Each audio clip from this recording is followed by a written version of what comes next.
अस्सलाम वालेकुम गाइस, कैसे हैं आप? उम्मीद करते हैं आप सब खैरियत से होंगे, खुश होंगे और हमारी दुआ है कि हमेशा खुश रहें, हंसते और मुस्कुराते रहें। मेरा नाम है रहमान अनवर और मैं हूं मोहम्मद और सुहेल। मैं हूं जफर इकबाल। और आज हम जिस वीडियो पे रिएक्ट करने जा रहे हैं, इस वीडियो का टाइटल है case on Dhruv Rathee by BJP. तो देखते हैं वीडियो। अगर वीडियो पसंद आए वीडियो को लाइक, चैनल को सब्सक्राइब ज़रूर कीजिएगा। देखते हैं। आशा करता हूं आप सब बहुत अच्छे होंगे। मेरा नाम है सिद्धांत अग्निहोत्री। स्टडी ग्लोस पे आपका बहुत बहुत स्वागत है। ध्रुव राठी और एल्विश यादव, देखिए एक्चुअली हुआ क्या है, पहले तो हम डिफेमेशन केस के बारे में जान लेते हैं। सेक्शन 499 और सेक्शन 500 मानहानि यानी कि डिफेमेशन केस के बारे में बात करता है।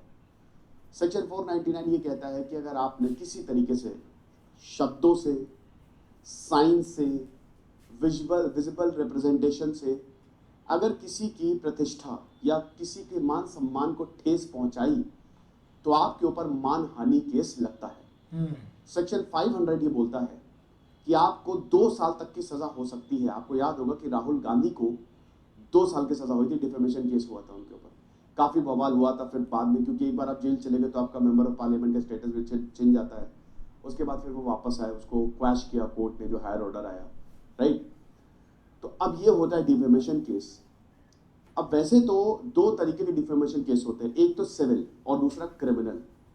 सिविल की बात करते हैं तो इसमें बेसिकली सजा नहीं होती है। वैसे डिफेमेशन केस के 90% केसेस में सजा नहीं होती है, या ज्यादा ही आप मान लीजिए, क्योंकि इसमें क्या होता है ना कि अगर आपने मानहानि की है तो आप पैसे दे दो। मॉनेटरी कॉम्पनसेशन सिविल में दे दिया जाता है कि हमने आपके लिए गलत किया, लो पैसा ले लो, ठीक है, जो भी आपका नुकसान हुआ हम भर रहे हैं।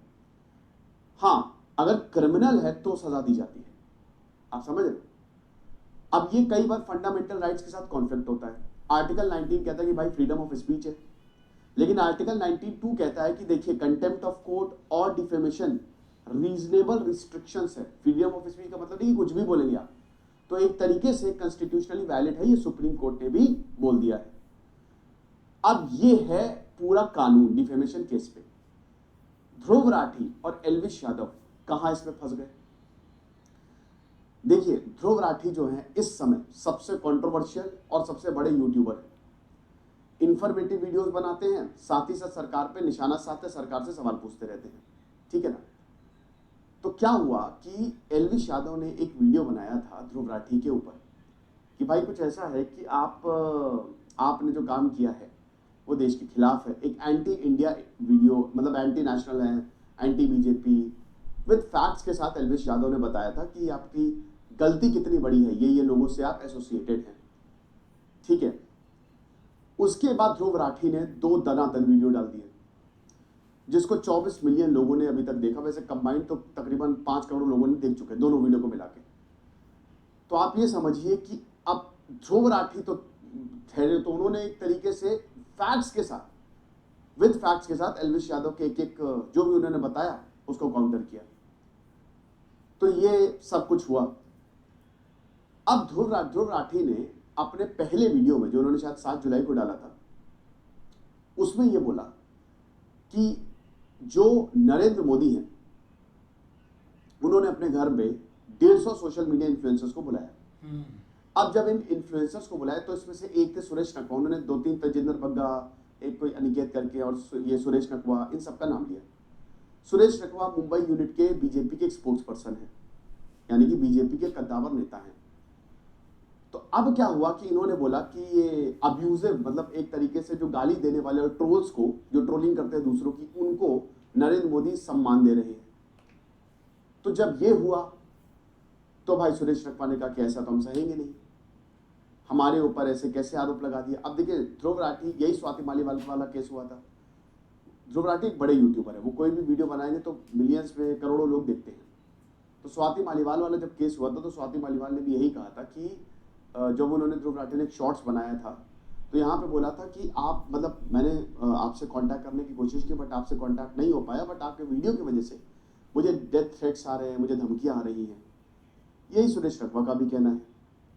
तो अब ये चले गए कोर्ट, तो रोहिणी कोर्ट में इन्होंने याचिका दायर कर दी। उसके बाद जस्टिस गुंजन ने इसकी सुनवाई की। 6 अगस्त को अब इसकी अगली सुनवाई है, यानी कि ध्रुव राठी को आना पड़ेगा। यहां पे ये बोला है। अच्छा। ठीक है, अब आएंगे नहीं आएंगे या केस कैसा मोड़ लेता है, पहले ही सुलझ जाता है, ये तो बाद में ही पता चलेगा। क्योंकि एक और केस ध्रुव राठी का सेम ऐसे ही कुछ हुआ था, ठीक है। लेकिन एक चीज तो भाई बड़ी जोरदार है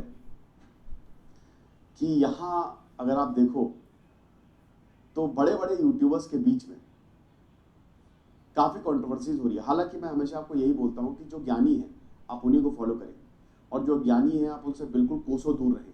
जो फालतू चीजें करते हैं उनसे कोई मतलब नहीं मिलेगा, फालतू के ड्रामे हमें का कोई मतलब नहीं है, समझ रहे हो। तो यही है, बाकी जो भी होगा हम आपको बताएंगे। छोटा सा ही लेक्चर था। और भाई हमारे क्राइम अफेयर जो शानदार चैनल है,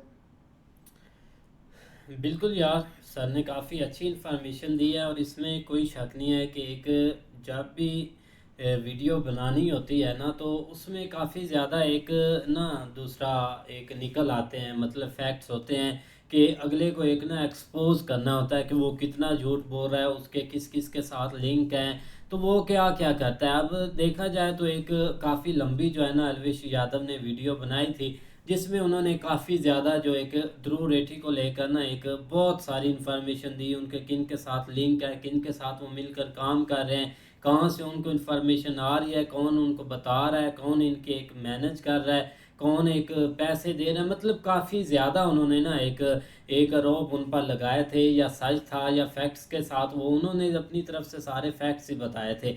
मतलब उन्होंने अपनी तरफ से सही एक वीडियो बनाई, लेकिन उसके एक रिप्लाई में ना पहले ध्रुव रेड्डी ने एक वीडियो बनाई, एक सेकंड वीडियो बनाई। पहली तो हमने थोड़ी बहुत देखी है, मतलब वो बोलते हैं कि ये सब गलत है, अलवेश यादव बोलता है ये सब ठीक है।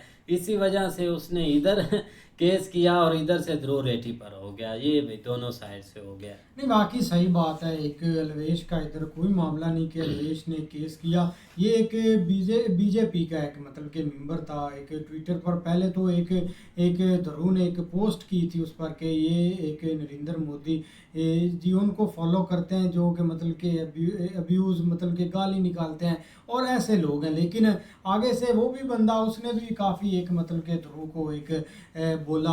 तो इसी वजह से पहले मुझे लगता है कि ध्रुव ने केस किया और बाद में उसने भाई एक केस कर दिया। तो ये मामला है ना काफ़ी एक मतलब के 2-3 दिन से एक छिड़ा हुआ है। क्योंकि अब देखा जाए ना तो एक ध्रुव तो भाई अब आउट ऑफ कंट्री है, लेकिन मुझे लगता नहीं कि उस पर केस होगा और आकर भाई वो एक सुनवाई करेगा। हो भी सकता है आ भी जाए, लेकिन कम से कम एक भाई कानून है ज़रूर। आप एक सोशल मीडिया पर बोलते हैं या कहीं भी बोलते हैं, आपको उसका एक एक एक हर्जाना ज़रूर भुगतना पड़ता है। नहीं, बिल्कुल ऐसे ही है, लेकिन ये कि भाई असल मसला ये है कि अभी ये एक चीज़ चल रही है केसेस के ऊपर।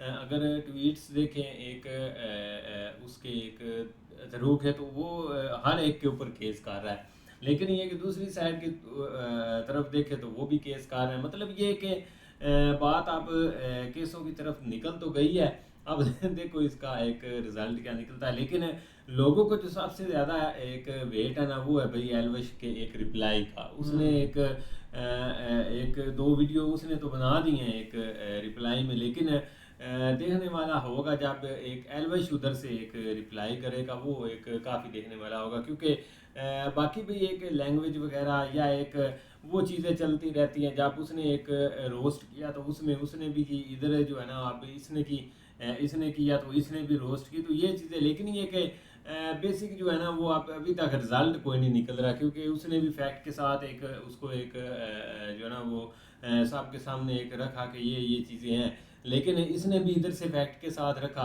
आप देखो इसके अगेंस्ट को रिप्लाई में जो कोई देता है, लेकिन ये कि ये केसेस वाला काम जो है ना ये थोड़ा सा कुछ एक्स्ट्रा हो गया, क्योंकि जब बात आगे निकलेगी ना तो मामला जो है ना वो खराबी की तरफ ही नहीं, जाएगा। बाकी सही बात है। कम से कम भाई एक ये बात है काफ़ी इंटरेस्टिंग है। अगर आप सोशल मीडिया पर कुछ बोलते हैं ना एक देश के खिलाफ, या एक आप कमेंट्स भी करते हैं, तो भाई लोग आपको पकड़ लेते हैं। हाल ही में हमने देखा था जो एक मतलब के एक आर्मी के एक हुए थे ना शहीद, तो उनकी वाइफ पर किसी ने कमेंट्स किया था, तो उसको भाई जाकर उन्होंने घर जाकर पकड़ा था, मतलब कि एक कमेंट्स पर। हाँ उधर बिल्कुल, लोग पता जो नहीं एक कितनी। इंस्टा पर या ट्विटर पर, क्योंकि काफ़ी ज़्यादा वो वीडियो वायरल हो रही थी, तो वहाँ पर जिन्होंने ऐसा कमेंट किया तो सबके साथ ही ये हुआ था। लेकिन ये कि अब सर ने काफ़ी अच्छी इन्फॉर्मेशन दी है, बाकी इस पर देखते हैं अब कि एक सुनवाई है ध्रुव रेड्डी की, वो आता है या नहीं ये अब देखेंगे। तो उम्मीद करते हैं आपको वीडियो पसंद आएगी। अगर पसंद आए वीडियो को लाइक, चैनल को सब्सक्राइब ज़रूर कीजिएगा। मिलते हैं नई वीडियो के साथ, तब तक के लिए